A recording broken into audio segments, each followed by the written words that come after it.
नमस्कार दोस्तों, आप सभी का स्वागत है आपके YouTube channel study with Ravi पर।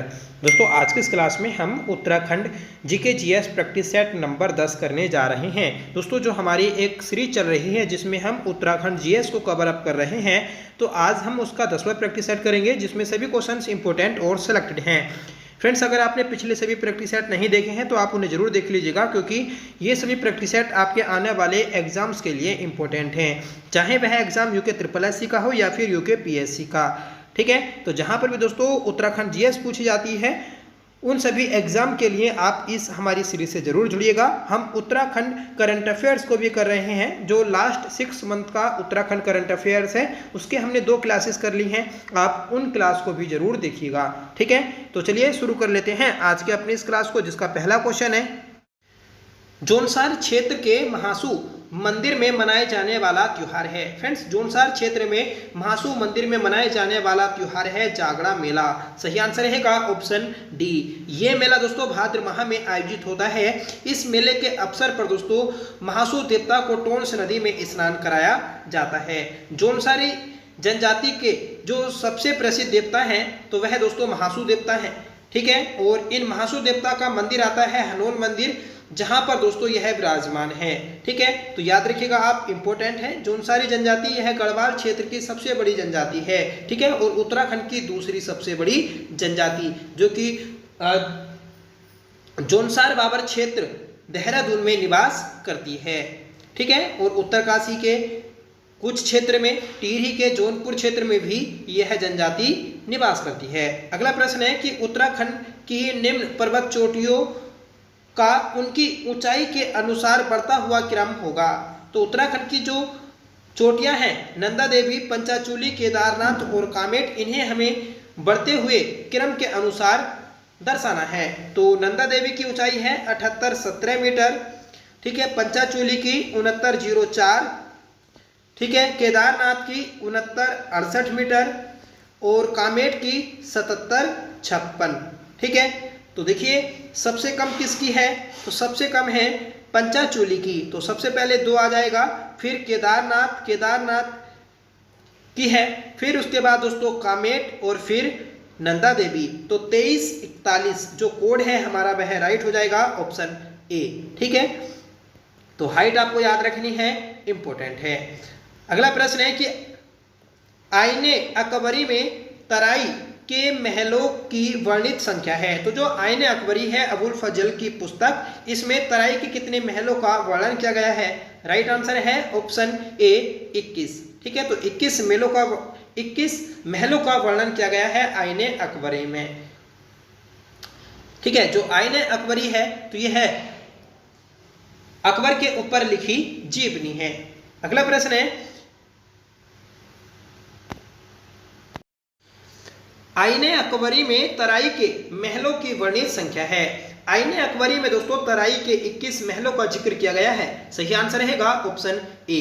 आईने अकबरी यह है अबुल फजल के द्वारा लिखी गई अकबरनामा का एक पार्ट है। जो अकबरनामा है तो यह दोस्तों अकबर की जीवनी है। ठीक है, अगला प्रश्न है कि वांगर व खादर है। तो वांगर और खादर यह दोस्तों जलोढ़ मिट्टी के प्रकार होते हैं। सही आंसर रहेगा ऑप्शन ए।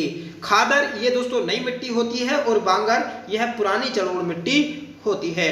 ठीक है, जो बाढ़ के समय मिट्टी बहकर आती है तो वह दोस्तों काफी ज्यादा उपजाऊ मिट्टी होती है और इसे ही दोस्तों हम जलोढ़ मिट्टी कहते हैं। ठीक है, तो खादर नई जलोढ़ मिट्टी का निक्षेप होता है जो कि अधिक उपजाऊ होती है, जबकि वांगर पुरानी मिट्टी का निक्षेप होता है जो कि खादर मिट्टी की अपेक्षा में कम उपजाऊ होती है।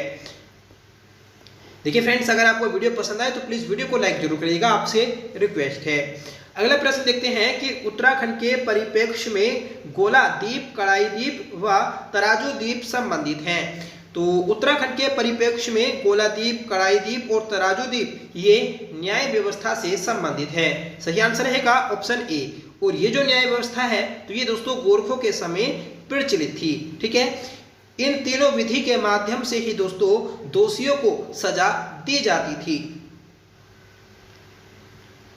अगला प्रश्न है कि उत्तराखंड में प्राचीन समय में यात्रा पथ पर बने विश्रामों को कहा जाता था। देखिए जो विश्रामालय होते थे यात्रा पथ पर तो उन्हें चट्टी कहा जाता था। सही आंसर रहेगा ऑप्शन बी। ठीक है, और खाल जो कहा जाता था तो ये दोस्तों पानी के संरक्षण के लिए जो गड्ढे बनाए जाते थे उन्हें कहा जाता था, जैसे चाल खाल। ठीक है, जो उत्तराखंड के वाटरमैन हैं तो उन्हीं के द्वारा दोस्तों चाल खाल व्यवस्था को शुरू किया गया था। आप कमेंट करके बताइएगा कि उत्तराखंड के जल पुरुष या वाटरमैन ऑफ उत्तराखंड किसे कहा जाता है। अगला प्रश्न है कि चंद राजाओं में निम्न में से सबसे लंबे समय तक शासन किया। देखिए चंद वंश जो कि कुमाऊं पर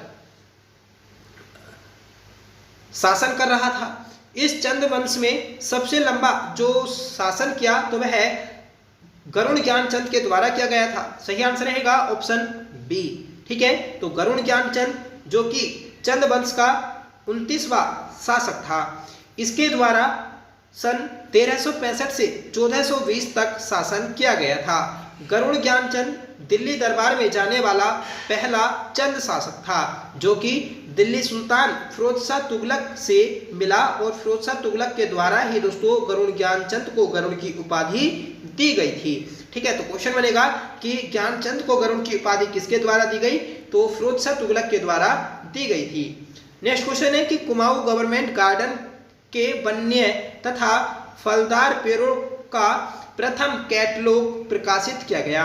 तो कुमाऊं गवर्नमेंट गार्डन जिसकी स्थापना 22 मार्च 1909 को की गई थी, इसके द्वारा फलदार पेड़ों का प्रथम कैटलॉग जो प्रकाशित किया गया तो वह 1893-95 के मध्य किया गया था। सही आंसर रहेगा ऑप्शन सी। ठीक है, तो कुमाऊं गवर्नमेंट गार्डन की स्थापना 22 मार्च 1909 को नॉर्मल गिल के द्वारा की गई थी। ठीक है, और कुमाऊं गवर्नमेंट गार्डन के द्वारा ही रसीले फलों का पहला कैटलॉग 1893 में जारी किया गया था, जबकि दूसरा कैटलॉग 1899 में जे कैंपबेल के द्वारा और तीसरा कैटलॉग 1924 में जारी किया गया था। ठीक है, तो आप याद रखिएगा कि किस किस वर्ष दोस्तों ये रसीले फलों के कैटलॉग जारी किए गए थे। 1893 में पहली बार, दूसरी बार 1899 में और तीसरी बार 1924 में। ठीक है, और दोस्तों किसके द्वारा जारी किए गए, तो यह कुमाऊं गवर्नमेंट गार्डन के द्वारा जारी किए गए थे। कुमाऊं गवर्नमेंट गार्डन की स्थापना 22 मार्च 1909 को नॉर्मन गिल के द्वारा की गई थी। ठीक है, और जो कुमाऊं गवर्नमेंट गार्डन है तो यह रानीखेत में स्थित है। अगला प्रश्न है कि उत्तराखंड क्षेत्र के तराई क्षेत्र में भूमि संबंधी सीलिंग कानून लागू किया गया। तो देखिए उत्तराखंड क्षेत्र के तराई क्षेत्र में जो भूमि संबंधी सीलिंग कानून था तो वह 1972 में लागू किया गया। सही आंसर रहेगा ऑप्शन सी। नेक्स्ट क्वेश्चन है कि गढ़वाल में किस वंश का शासन सबसे अधिक रहा। तो गढ़वाल देखिए जैसे कुमाऊं में चंद वंश का शासन रहा था, उसी प्रकार गढ़वाल क्षेत्र में पवार वंश का शासन रहा और पवार वंश यह लंबे समय तक रहे थे। ठीक है, पवार वंश की स्थापना कनकपाल के द्वारा 888 ईस्वी में चांदपुर गढ़ी चमोली में की गई थी और चांदपुर गढ़ी को दोस्तों प्रथम राजधानी बनाया गया था। ठीक है, और ये जो पवार वंश था तो यह आपका 1 अगस्त 1949 तक रहता है, क्योंकि बाद में यह टिहरी रियासत में बदल जाता है और टिहरी रियासत को समाप्त कर, ठीक है, टिहरी को नया जिला जो बनाया गया था तो वह 1 अगस्त 1949 को बनाया गया था। ठीक है, और यह यूपी का 50वां और कुमाऊं का चौथा जिला बनाया गया था। ठीक है, आपको ये बात याद रखनी है, महत्वपूर्ण है। अगला प्रश्न है कि दर्रों के लिए प्रयुक्त अन्य शब्द हैं। तो देखिए दर्रे जो होते हैं इन्हें घाट, धुरा और ला के नाम से भी जाना जाता है। देखिए जैसे ला जो आता है तो वह मुलिंगला, सांगचोकला, नेलंग, ठीक है, थांगला। तो ये जो दर्रे हैं यह सभी आपके उत्तरकाशी और तिब्बत को जोड़ते हैं। ठीक है, जैसे लातू धुरा तो ये धुरा हो गया। ठीक है, और घाट तो दोस्तों दर्रों को बोला ही जाता है। तो इसका जो सही आंसर हो जाएगा ऑप्शन डी, उपयुक्त सभी। नेक्स्ट क्वेश्चन है कि निम्नलिखित में से उत्तराखंड के किस जिले में नारायण आश्रम स्थित है। देखिए दोस्तों जो नारायण आश्रम है तो यह आपका पिथौरागढ़ जनपद में स्थित है। सही आंसर रहेगा ऑप्शन ए, पिथौरागढ़ जनपद। यह उत्तराखंड का तीसरा और कुमाऊं का पहला सबसे बड़ा जनपद है। ठीक है, जिसका क्षेत्रफल है 70-90 वर्ग किलोमीटर। ठीक है। और यह एकमात्र उत्तराखंड का जिला है जो कि 2 देशों से सीमा बनाता है, ठीक है। ये बात आप याद रखिएगा कि नेपाल और चीन से जो सीमा बनाता है तो वह पिथौरागढ़ सीमा बनाता है। अगला प्रश्न है कि निम्नलिखित में से दमयंती एवं दमयंती का संबंध है। तो देखिए दमयंती और दमयंती ये जो है तो यह आपके जौनसारी जनजाति से संबंधित है। सही आंसर रहेगा ऑप्शन डी, ठीक है। अब दमयंती और दमयंती क्या होता है तो देखिए जो जौनसार क्षेत्र में अविवाहित लड़की होती हैं तो उन्हें दमयंती कहा जाता है, जबकि विवाहित लड़कियों को दमयंती कहा जाता है। अगला प्रश्न है कि वर्ष 1935 ईस्वी में स्थापित बाल सभा के संस्थापक थे। तो वर्ष 1935 में जो बाल सभा स्थापित की गई थी इसके संस्थापक थे सत्य प्रसाद रतूड़ी। राइट आंसर रहेगा ऑप्शन डी। अगला प्रश्न है कि उत्तराखंड में मुदेड़ मुनाड़ नामक आभूषण धारण किया जाता है। देखिए उत्तराखंड में पारंपरिक वेशभूषा से संबंधित प्रश्न अक्सर पूछ लिए जाते हैं और आजकल यूके SSSC जो है तो वह दोस्तों उत्तराखंड के कल्चर से ज़्यादा प्रश्न पूछ रहा है, ठीक है। तो आपको उत्तराखंड के कल्चर से संबंधित हर एक प्रश्न को अच्छे से पढ़ना है, ठीक है। तो जो मुंदेड़ और मुनाड़ है तो यह आपका कान में पहने जाने वाला आभूषण है। सही आंसर रहेगा ऑप्शन ए। देखिए कुछ जो महत्वपूर्ण आपके आभूषण हैं तो उन्हें देख लेते हैं कि कौन सा आभूषण किस अंग में पहना जाता है, ठीक है। तो सबसे पहले माथे या सर में पहने जाने वाले जो आभूषण हैं उन्हें देखते हैं। तो शीश फूल, मांग टीका, सुहाग बिंदी ये दोस्तों माथे पर पहने जाते हैं, ठीक है।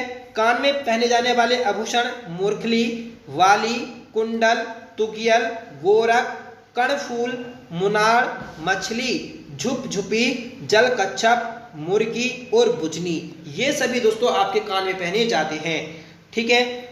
नाक में पहने जाने वाले आभूषण नाथ, नथुनी, बुलाक, फुली और विड़ पहना जाता है। तो विड़ आपको याद रखना है कि ये दोस्तों आपका नाक में पहने जाने वाला आभूषण है, ठीक है।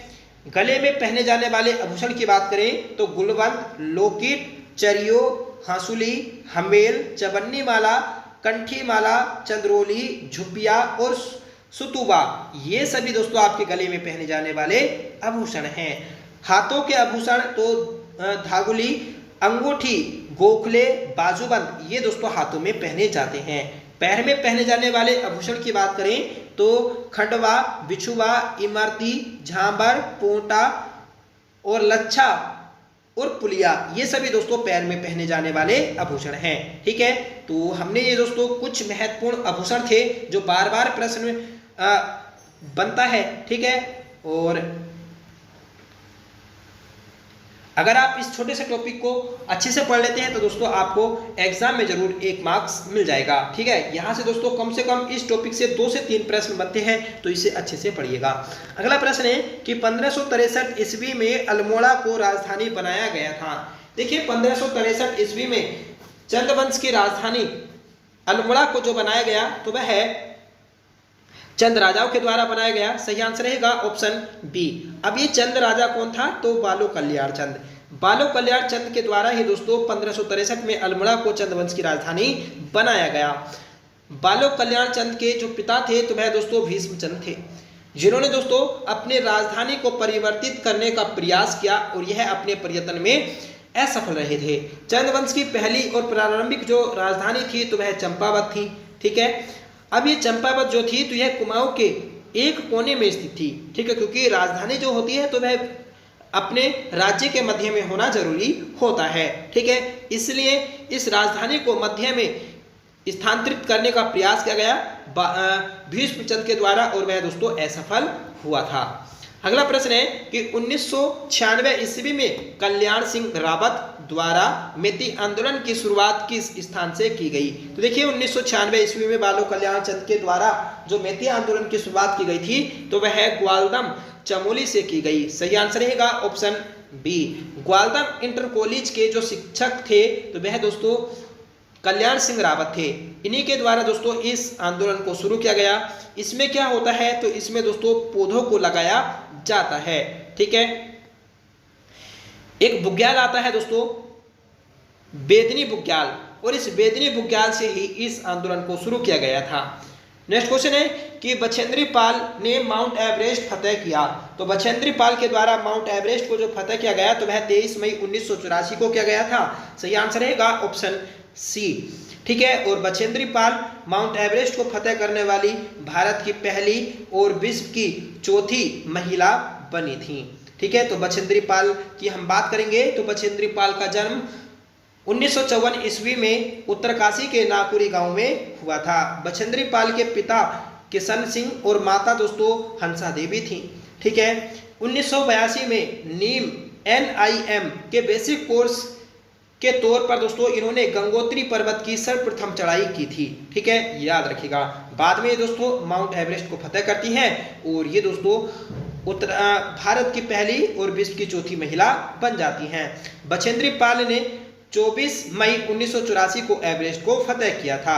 ठीक है, बछेंद्री पाल की हम बात करें कि इन्हें पद्मश्री सम्मान जो दिया गया तो कब दिया गया 1984 में। ठीक है, और 2019 में दोस्तों इन्हें पद्म भूषण पुरस्कार दिया गया था, जबकि 1986 में इन्हें अर्जुन पुरस्कार भी दिया गया। ठीक है, तो अर्जुन पुरस्कार भी आप याद रखिएगा कि 1986 में दिया गया। 2014 में दोस्तों मध्य प्रदेश सरकार के द्वारा बछेंद्री पाल को वीरांगना लक्ष्मीबाई राष्ट्रीय सम्मान से भी सम्मानित किया गया था। ठीक है, ये दोस्तों ऐसी महिला हैं जिनसे बार बार प्रश्न एग्जाम में बन जाता है। बछेंद्री पाल के नाम पर 1990 में गिनीज बुक ऑफ रिकॉर्ड में शामिल किया गया। ठीक है, मतलब बछेंद्री पाल के नाम को गिनीज बुक में कब शामिल किया गया तो 1990 में। ठीक है, और ये दोस्तों टाटा स्टील एडवेंचर फाउंडेशन से जुड़ी हैं। अगला प्रश्न है कि निम्नलिखित में से कौन सी यमुना की सहायक नदी नहीं है। तो यमुना की सहायक नदी की बात करें तो सोंग ये यमुना की सहायक नदी नहीं है, ये दोस्तों गंगा की सहायक नदी है। ठीक है, टोंस, गिरी और आसन ये यमुना की सहायक नदियां आती हैं। यमुना की बात करें तो ये यमुना यमुनोत्री कांठा से निकलती है जिसकी लंबाई 136 किलोमीटर है। ठीक है, ये दोस्तों आपका जो एक ताल आता है देहरादून में ढालीपुर झील, इस ढालीपुर झील से दोस्तों बाहर हो जाती है। ठीक है, यमुना नदी की सहायक नदियों की बात करें तो सबसे पहले सबसे बड़ी सहायक नदी आती है टोंस नदी जिसकी लंबाई 148 किलोमीटर है। ठीक है, इसके अलावा ऋषि गंगा, हनुमान गंगा, बनाड़ गाड़, कमल गाड़, खतनु गाड़, बरनी गाड़, भद्र गाड़, मुगरा गाड़ और गडोली गाड़, ये सभी जो नदियां हैं ये दोस्तों यमुना की सहायक नदियां हैं। ठीक है, देखिए जैसे 136 तो उत्तराखंड में यमुना की लंबाई है। ठीक है, और हमारे देश में इसकी कितनी लंबाई है तो आपको बताना है 1384 किलोमीटर। ये दोस्तों इलाहाबाद में गंगा में जाकर मिल जाती है। अगला प्रश्न है कि बुरानी का मेला लगता है। तो बुरानी मेला ये पिथौरागढ़ में लगता है। सही आंसर रहेगा ऑप्शन ए। नेक्स्ट क्वेश्चन है कि अल्मोड़ा श्रीनगर के मध्य डाक व्यवस्था आरंभ की गई। तो अल्मोड़ा श्रीनगर के मध्य जो डाक व्यवस्था को शुरू किया गया था तो वह कमिश्नर ट्रेल के कार्यकाल में शुरू किया गया था 1815 में। ठीक है, इसी समय दोस्तों जो कुमाऊं कमिश्नरी का डिप्टी कमिश्नर था तो वह ट्रेल था और ट्रेल के द्वारा इसे शुरू किया गया, जबकि जो गवर्नर था तो वह आपका ए गार्डनर था। ठीक है, ये दोनों आपको डिफरेंस याद रखने हैं। अगला प्रश्न है कि मुंडिया उत्तराखंड के किस शहर का नाम है। तो मुंडिया जो प्राचीन नाम है तो यह बाजपुर का प्राचीन नाम है। सही आंसर रहेगा ऑप्शन डी। अगला प्रश्न है कि भारत का पहला हिम तेंदुआ संरक्षण केंद्र स्थित है।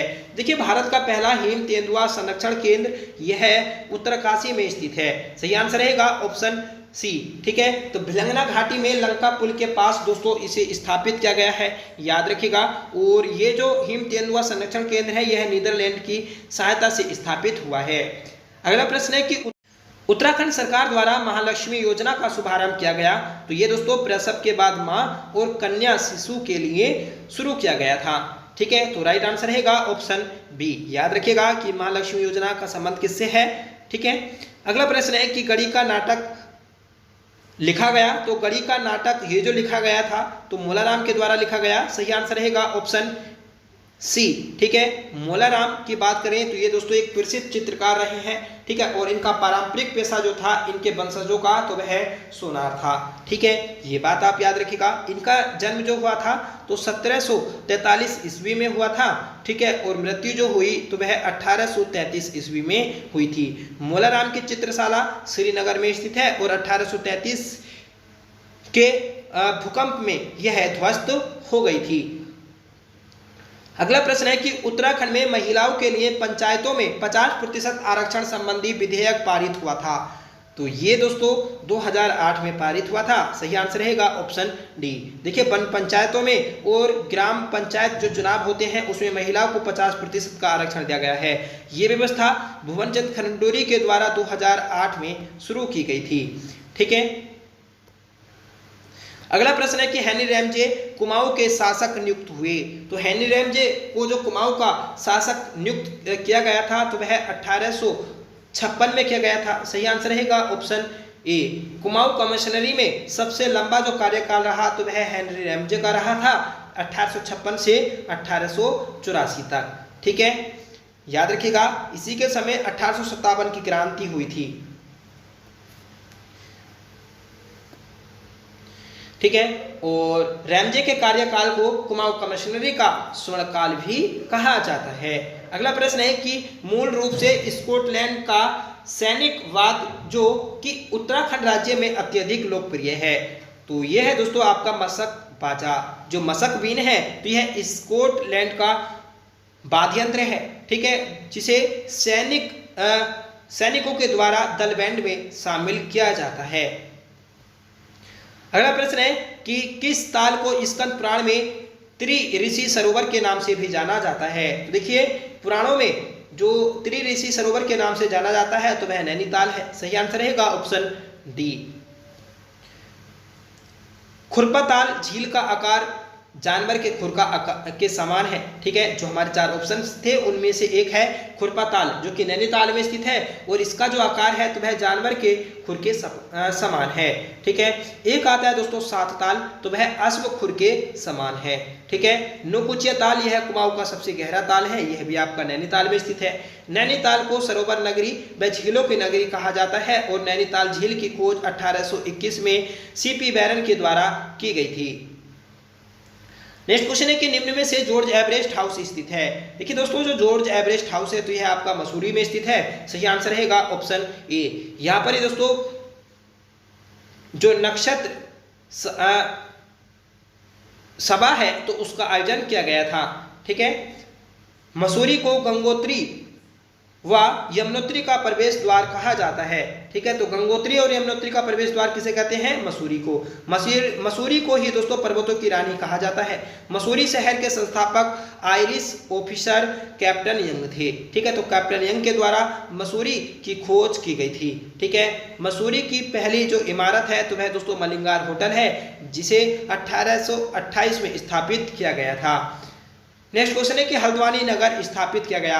देखिए, हल्द्वानी नगर की जो स्थापना की गई थी तो वह कमिश्नर ट्रिल के द्वारा की गई थी। सही आंसर रहेगा ऑप्शन सी। और कब की गई? तो 1834 में। ठीक है, यह कुमाऊं का सबसे बड़ा व्यापारिक शहर है।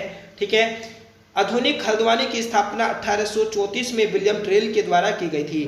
गोला नदी के तट पर स्थित सबसे बड़ा जो व्यापारिक नगर है तो वह हल्द्वानी है। प्राचीन नाम दोस्तों बमोरी आता है। यहाँ पर ही दोस्तों आपको बमोरी दर्रा देखने को मिलेगा जो काठगोदाम और हल्द्वानी को जोड़ता है। हल्द्वानी में आर्य समाज भवन की स्थापना 1901 में की गई और हल्द्वानी में नहर बनाने का श्रेय जो जाता है तो वह कमिश्नर रैमजे को जाता है। ठीक है, ये सभी बातें आप याद रखिएगा, महत्वपूर्ण है। 1 सितंबर 1966 को हल्द्वानी को नगर पालिका का दर्जा दिया गया। ठीक है, और 2011 में हल्द्वानी को नगर निगम का दर्जा दिया गया था। यहाँ पर ही दोस्तों आपका डाकू सुल्ताना का कुआं स्थित है। ठीक है, और हल्द्वानी में ही आपको नाहन पर्वत श्रृंखलाएं देखने को मिल जाती हैं। ये सभी बातें आपको याद रखनी है, मोस्ट इंपोर्टेंट है। अगला प्रश्न है कि चंद वंश का वह शासक जो मुगल बादशाह अकबर का समकालीन था। देखिए, चंद वंश का वह शासक जो मुगल बादशाह अकबर के समकालीन था तो वह रुद्रचंद था। राइट आंसर रहेगा ऑप्शन ए। ठीक है, रुद्रचंद्र ने जो अकबर की दास्ता को स्वीकार किया तो वह 1887 में किया था, 1587 में किया था। ठीक है, और 1500 1988 में यह लाहौर में अकबर से मिलने के लिए जाता है। ठीक है, ये बात आप याद रखिएगा, महत्वपूर्ण है। रुद्रचंद की बात करें तो इसने रुद्रपुर शहर की स्थापना की थी और यह दोस्तों संस्कृत प्रेमी था। इसके द्वारा दोस्तों बनारस में युवकों को संस्कृत सीखने के लिए भेजा था। ठीक है, सैनिक शास्त्र दोस्तों इसकी एक प्रसिद्ध पुस्तक है। अन्य इसकी दोस्तों 4 पुस्तकें आती हैं, उन्हें भी आपको याद रखना है। ठीक है, निम्न में से बंधु नामक मासिक पत्र का संपादन किया गया था। देखिए, जो बंधु नामक समाचार पत्र है इसका संपादन किया गया था राम सिंह धोनी के द्वारा। सही आंसर रहेगा ऑप्शन सी, राम सिंह धोनी। यह दोस्तों अल्मोड़ा के जेती गांव के रहने वाले हैं। नेक्स्ट क्वेश्चन है कि उत्तराखंड राज्य में चेतु व माड़कू थे। तो उत्तराखंड राज्य में चेतु और माड़कू का संबंध दोस्तों चित्रकार से है। ये दोस्तों मोलाराम के शिष्य थे, याद रखिएगा। सही आंसर है हमारा ऑप्शन ए।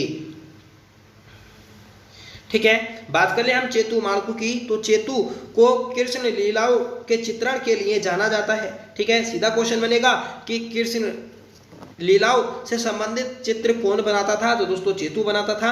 इसी का दोस्तों 13 चित्रों की रुक्मणी हिरण चित्रमाला बनारस कला भवन में सुरक्षित है। ठीक है, माड़कू की बात करें तो माड़कू ने जयदेव के गीत गोविंद पर चित्रण सन 1730 में किया था। देखिए 1730 ना होकर यहाँ पर 1830 होना चाहिए। ठीक है, और माड़कू की दोस्तों आंख मचोली भी आती है जो कि एक प्रसिद्ध रंगीन चित्र है।